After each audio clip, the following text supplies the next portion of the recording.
From Washington, D.C. and around the world, this is Government Matters with Mimi Geerges. This is Government Matters, the only show covering the latest news, trends, and topics that matter to the business of government. I'm Mimi Geerges. Information warfare is about providing a decisive advantage for commanders during battle by allowing them to get from data to decision faster than the adversaries. Vice Admiral Kelly Aeschbach is the commander of Naval Information Forces. Admiral, welcome to the program. Good morning, Mimi. Thanks for having me here this morning. Can you first describe information warfare? What domains do you operate in and why it's important? Yes, Mimi, thanks. Information warfare includes a number of specialties with information-related capabilities. And so our portfolio includes the delivery of intelligence, communications. We handle cyber offense and defense. We also deal with oceanography and meteorology, electronic warfare, information operations, and space-related capabilities. So the breadth of the portfolio is very large, and it is critical, as you described, in providing decision advantage for warfare commanders. We are a warfighting area in our own right and bring our own capabilities, but we are also essential to every mission area. Aviation, surface, submarine, in the Navy can't operate without some aspect of what we deliver. And there's just been an ever-increasing demand for the capability we bring, particularly as it relates to the advantage we want to deliver in current competition, and frankly, keeping us in competition phase as opposed to ending up in conflict. But if we did end up in conflict, our capabilities would be vital to delivering decisive defeat. Can you give me an example, actually, of a scenario of how information warfare would be used and how it provides that decisive advantage? Certainly. Well, in the Navy, we use a concept called distributed maritime operations. And if you can imagine ships spread out across the ocean with aircraft operating in the air supporting them, and perhaps submarines under the ocean, we are providing the resilient connectivity between all of those platforms so that they can effectively communicate. They can also provide battle space awareness to one another and have shared situational understanding of what's happening over large geographic areas. And most importantly, if they are called upon to deliver long-range weapons capabilities, we provide the precise location information to ensure the weapons are most effective against the targets that they might go after. The one other advantage we provide is a defensive advantage where we can provide a very critical warning of anything that might be targeting any of those ships, aircraft, or submarines, so they can maneuver rapidly and effectively across the ocean and within the electromagnetic spectrum to protect themselves. And how have information warfare capabilities been integrated within the Navy itself? And then what are the efforts for integration with other maritime forces like the Marine Corps or the Coast Guard? Well, maybe we have a very healthy integration across the Navy right now. At the tactical level, we actually deploy information warfare commanders with our carrier strike groups. We also have positions with our amphibious ready groups where we are closely integrated with the Marines and their Marine Information Group in delivering those capabilities for a combined naval force. And then we're running a pilot starting this summer with the submarine force where we are going to be including an information warfare officer as an integrated part of the crew in order to be more effective in integrating the capabilities we can bring for them. At the operational level, the Navy has maritime operational centers at all of its fleet commands where we are fully integrated. And we're certainly seeing in the current crisis with Ukraine at our 6th Fleet Command out in Europe, a very rich integration and opportunity to test further development of our information warfare capabilities as we support operations in that theater. So besides integration efforts, what would you say are your biggest challenges to ensuring the Navy can really meet the demand for information warfare? So maybe my biggest concern right now, and it's probably a good problem to have, is that we are just in ever increasing demand. And I feel like the demand is frankly outpacing the personnel I have to deliver against the problem. And so we just can't deliver the right trained individuals fast enough. And so I am focused, my highest priority right now is improving our training, primarily through getting us into the Navy's live virtual training environment and allowing a more robust capability for us to train individuals and also train as teams. And what are you doing to really address that as far as, I guess, it's recruitment and better training? It is. Fortunately, competition has been good for us in the Navy, and we do not have difficulty attracting bright young talent. I think the key is you're mentioning there is we've got to provide the right training and skills so that they're most effective once we get them into the workforce and that their jobs are rewarding. I think the live virtual constructive training would afford us the opportunity for our folks to actually train on real mission sets. Much of what we do, because it's in the electromagnetic spectrum, prohibits us from doing real testing and capability, particularly since we don't want to reveal how good we are to the competition.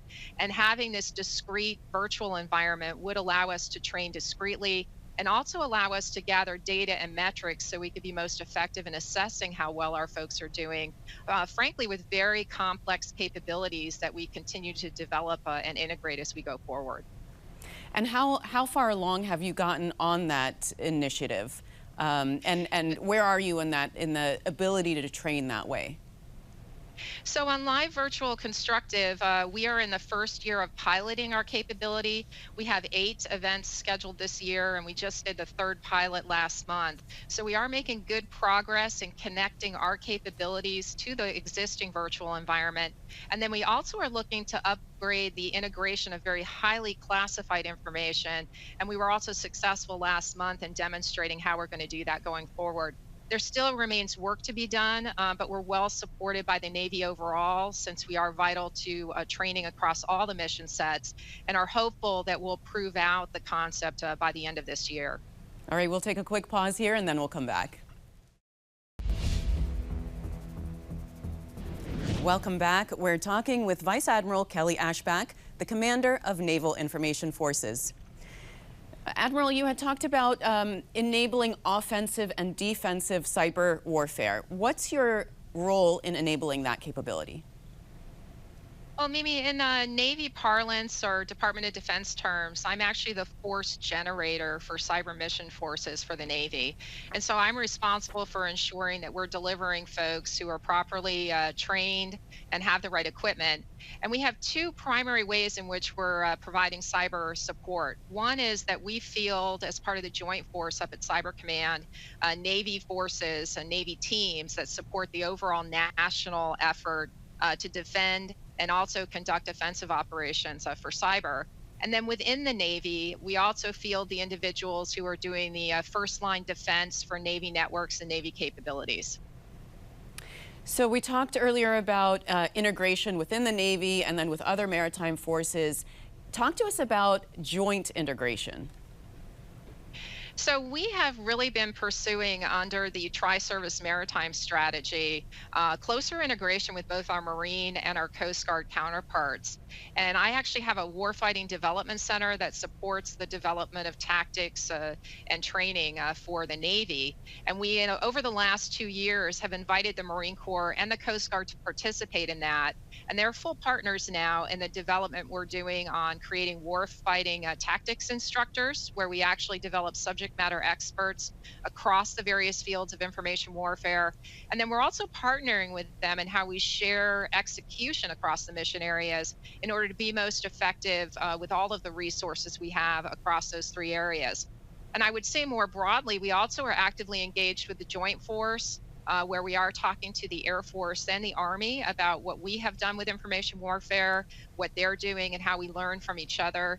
Both services have been particularly helpful as we try to mature how we're training from a cyber perspective in particular. And so there's some very effective partnerships that are allowing, I think, all of us to better pace competition. And what's your role in the larger JADC2 effort? So for JADC2, we are prepared to support implementation and training of elements that are going to be delivered under the Navy's portion of JADC2, which is the Navy's operational architecture or project overmatch. And what we're really trying to do there is, as I mentioned before, our success in distributed maritime operations is really creating a resilient web of connectivity that allows us to share information, sensor-to-shooter capability, and battle space awareness over a large force. And so we're standing by as that's developed to ensure that our folks know how to use the different capabilities as they're integrated, that we have the best training, and we're able to take care of any of the equipment associated with that capability. You know, I wonder what you've learned from watching Russia execute this war in Ukraine. I mean, how would you rate Russia's information warfare so far? Well, I have to be candid, Mimi, that I think they have not performed as well as they have performed in other areas in terms of dominating the information space. I think it's clear that Ukraine and, frankly, the NATO alliance appear to have an upper hand, in my opinion, on dominating and capturing the positive narrative and really conveying the totality of what's happening over there.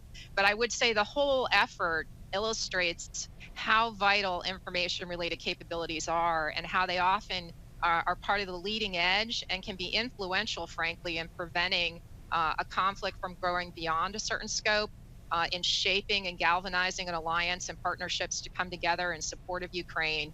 And so I think it's just underscored something that those in my business already knew, that we've got to keep leaning in to deliver the best capability we can.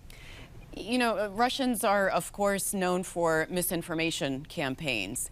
Does that play any role in what you do as far as warfare and misinformation?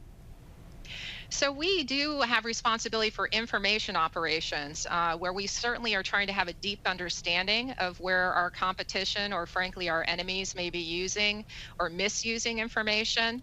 But we also, within our toolkits, have a dedication to how we leverage and promote facts and the truth. And so although we are working hard to dispel misinformation as it's disseminated, we also are working on hard on our side to ensure that we're disseminating factual information.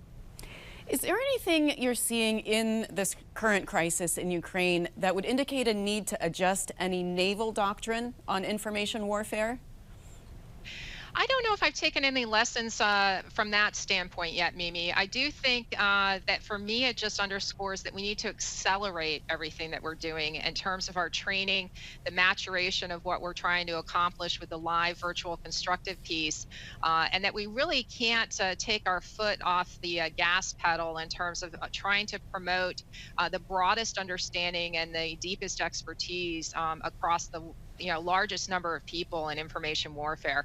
It plays such a critical role. And so I don't think it has me pausing on a doctrine we're pursuing right now. And if anything, I think it further validates a number of the things that we've been working on and really just creates more urgency for why we need to continue to deliver faster and more effectively. And, you know, Admiral, it's been just under a year since you assumed command of Naval Information Forces. What would you say has been your most important accomplishment so far? That's a great question, Mimi. It has been such a satisfying year here in charge of Naval Information Forces. I was incredibly honored to be selected for this position. And I think for me, one of the most satisfying aspects has been the opportunity to lead across information warfare and to work with our people, to work on improving our diversity, raising our game. But I just find it heartening every day that although we have some immense challenges for us operationally, I sleep well at night when I see the caliber of the folks that I get to work with every day. And it's such a tremendous team that it is, daily rather humbling, frankly, to be in this position. All right. Well, Admiral Aeschbach, so nice to talk to you. Thanks for joining us today. Thanks, Mimi. Thanks for watching. If you enjoyed the video, give it a thumbs up and subscribe to our channel so you don't miss out on any future Government Matters interviews.